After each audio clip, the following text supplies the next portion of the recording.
Good evening. Good evening, good evening, and welcome, and thank you all for being here tonight with us. You know, I've seen that video a few times, and every time it moves me. And it moves me, well, partly, of course, because of all the wonderful images of the young people. But it's also something that Kimberly says. And in fact, Kimberly is an extraordinary champion and visionary for LGBTQ youth and all youth in Richmond and beyond. And I believe she is here with us. Kimberly, would you please stand? Kimberly, please.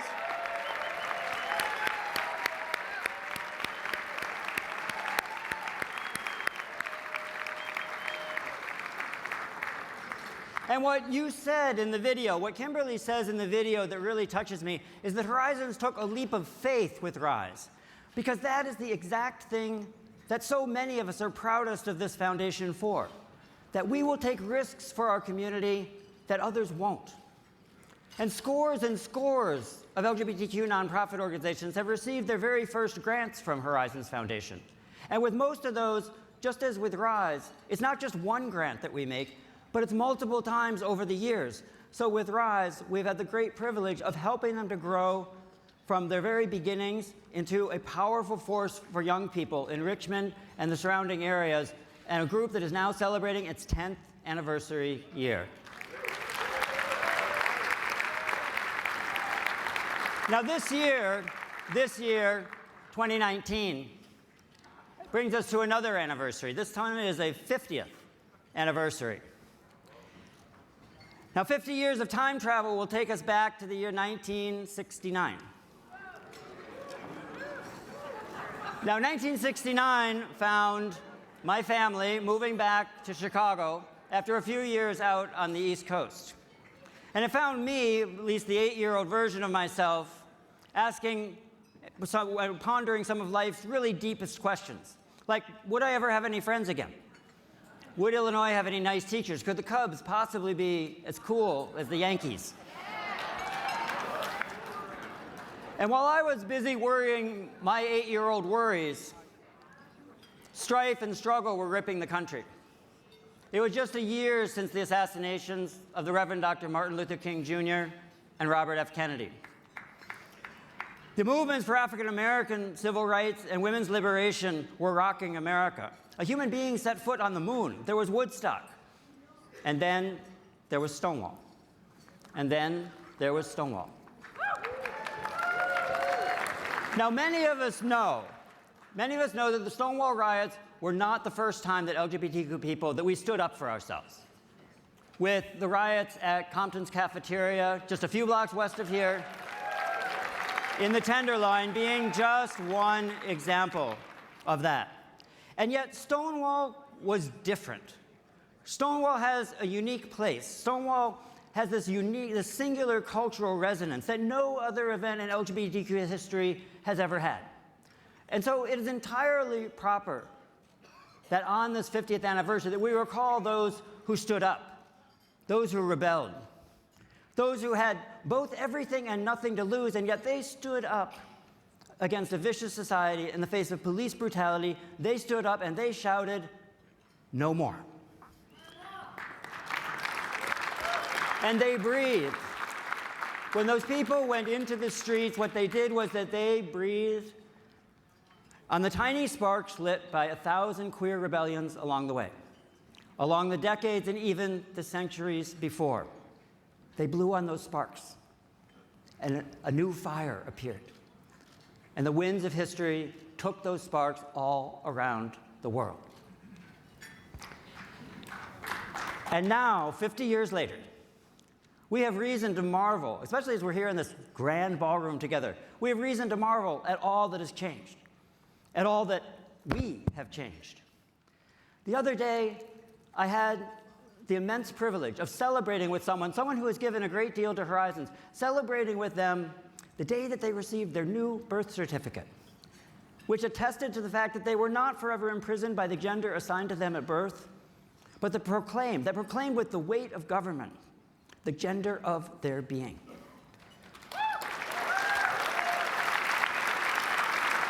My old high school has a gay-straight alliance.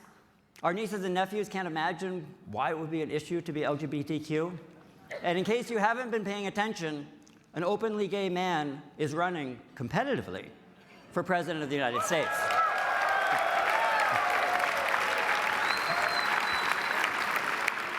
Now, at the same time, I have to admit to having a reaction whenever I hear somebody, especially this year, remark on how quickly it's all happened.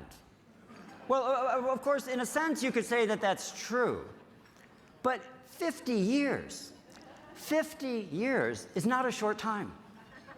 That's more than enough time for tens of thousands of us to lose our jobs, our families, our children. For hundreds of thousands of us to die in a horrifying epidemic. For untold numbers of our young people to take their own lives. And we are nowhere near done.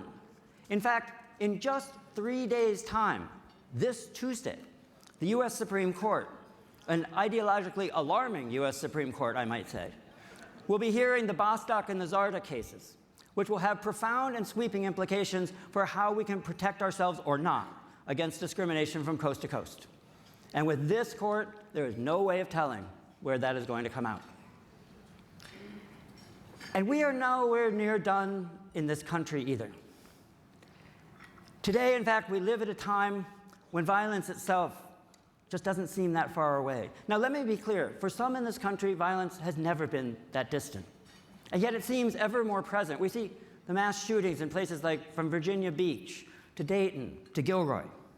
We see and we feel, and we can feel the fear from violence that is clearly directed specifically against others, against African-American worshipers in Charleston, against Latinx people in El Paso, against Latin American men and women at the hands of police, in the murders of trans women, especially trans women of color, women whose names, as they ask us to, whose names we will say.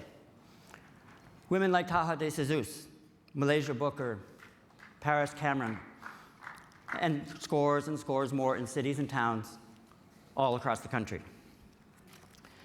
And the violence in America today, it's not just physical violence. It's the violence of racism, of white supremacy, of misogyny, of xenophobia, and of course of homophobia and of transphobia. It is the violence of poverty. And perhaps most damaging of all, it is the violence that is being done to our ideals, especially from the very highest office in the land. We hear life characterized as little more than a competition. It's us versus them. The winners get all the spoils. The winners deserve all the spoils. We hear that winning is about me prevailing and you failing. It's every group, every community, every country for itself. The spirit of Stonewall calls for something very different, entirely different. And that is where Horizons Foundation stands. We stand instead for the common good. Grounded in the conviction that there is a common good, a good that binds us together. And we know that winning is not about my triumph and your loss, but it's about the journey taken together.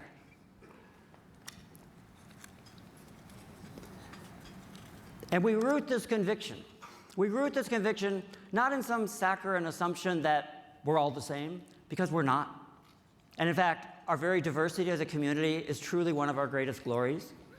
And we also know that the common good requires that we put those with the very least, the least access, the least opportunity, the least freedoms.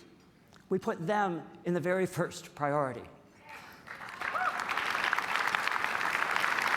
Because the world that we seek is the one where, in the words of Horizons Foundation's vision statement, all LGBTQ people live fully and freely.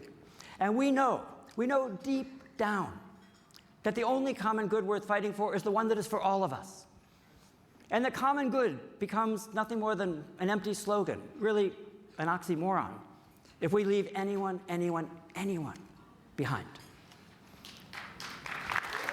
And when we join together in pursuit of the common good, then almost anything is possible. After all, that's how that ragtag group of trans folk and drag queens and street youth and thousands more who swarmed into the streets of Greenwich Village 50 years ago, that is how they started a revolution. That is how we turned the tide on the epidemic. That is how we won marriage equality. For it is when we, together, when we ensure that our community's elders age with pride, when we guarantee that people with HIV access to care, when we protect LGBTQ immigrants, when we fight for reproductive justice, for equity for people of color, for dignity for trans people, gender nonconforming people, and non-binary people, it is then that we take a stand against the violence of our day. It is then that we take a stand for the common good. And it is then that we win.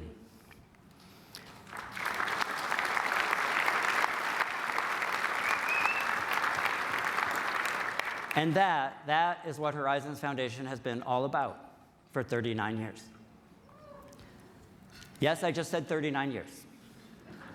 Which, for the more mathematically inclined in the room, will be your tip-off that we are on the edge of something momentous. Or dare I say, it lies just over the horizon. Sorry. I couldn't not say it. Next year, in 2020, Horizons Foundation will turn 40. 40 years old.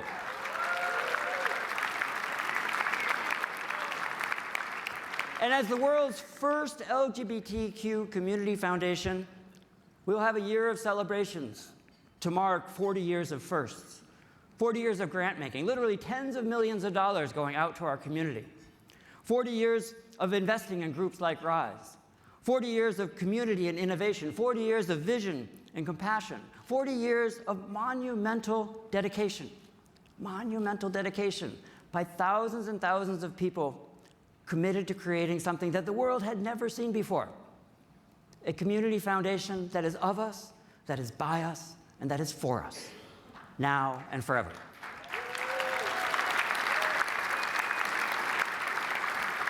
So stay tuned. It's going to be a spectacular and very special year. A couple of weekends ago, I dusted off my old bicycle, and I took a short ride from our new home in Bernal Heights one afternoon. We're happy to be there. Now, I used to be a much more avid cyclist. Used to be. That would be the key phrase in that. And when I went to get my bike, the truth was it was a little rusty and I was a little creaky. But creaky though I was, it did not take me long that afternoon to remember just how glorious a bicycle ride can be in this magnificent area that we get to call home. And I remembered very quickly something else as well. And that is the wind. Those of you on bicycles know what I'm talking about. When the wind blows against you, or it slices you crossways, then it can be really hard to keep going, sometimes even to stay upright. But when the wind is with you, when it's blowing at your back, it can seem that there is nowhere that you cannot go. You are the wind for Horizons Foundation. Your encouragement, your support, your generosity, those are what push us forward.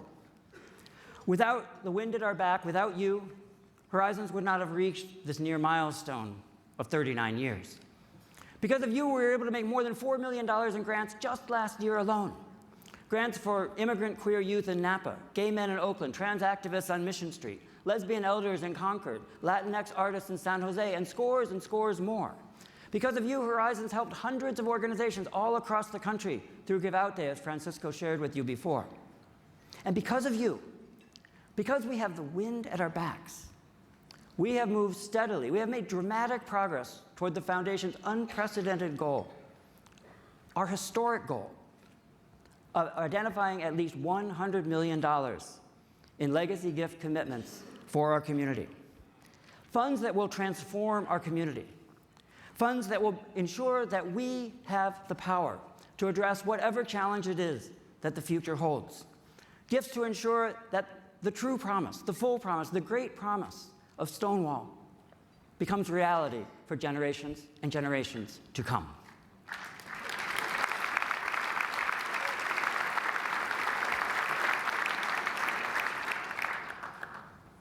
And you are not only the wind that propels us forward, you are the winds of change itself. And in a community, a country, and a world of both untellable beauty and terrible need, you, the wind, are needed more than ever. And so for every time that you have given, I thank you. For everything that you have done, your help in bringing Horizons Foundation to this point where we're able to touch tens of thousands of lives every year, I thank you. For your courage, for every time that you have stood up, every time that you have rejected the siren call of division, and that you have taken a stand for the common good, for knowing that what we do here today, what we do here tonight, will affect the lives of LGBTQ people, not just tomorrow, but for generations and generations that follow us. Thank you. And for always, always, always, always, always believing that we can create a world in which all LGBTQ people, everyone, everyone, everyone, is finally and forever free. I thank you. And lastly, for being with us here tonight on this always wonderful evening, from the bottom of my heart and from all of us at Horizons Foundation, thank you, thank you, thank you.